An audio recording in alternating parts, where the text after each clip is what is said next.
kasi nasa Maynila nga kami. Nakatira, medyo malayo.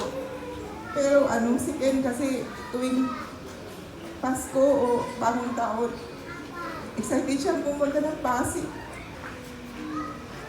Tawang-tawa siya. Nararamdam ko talaga na masaya siya pag nakapunta sa Pasig kasi makikita niya yung mga pinsan niya. Last nakapunta siya doon, 2004, New Year. Masaya.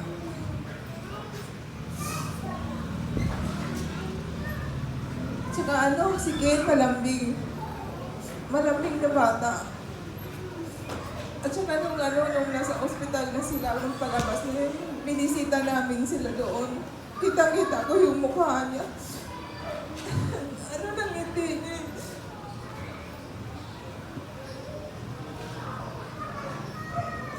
Mabait kasi na bata si Ken, yung tahimik lang siya.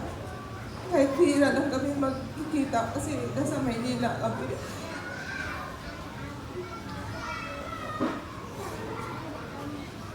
Mahilig siya mag-chat-chat talaga siya dati nung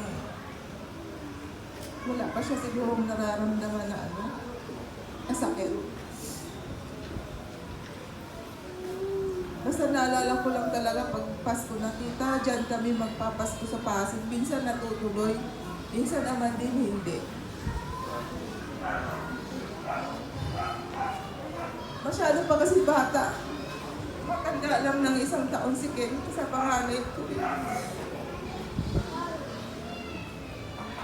Pero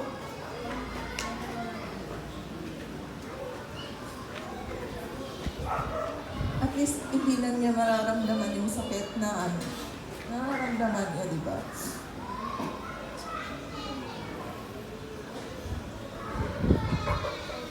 Yun lang, salamat. Thank you, Ma'am Chatty. At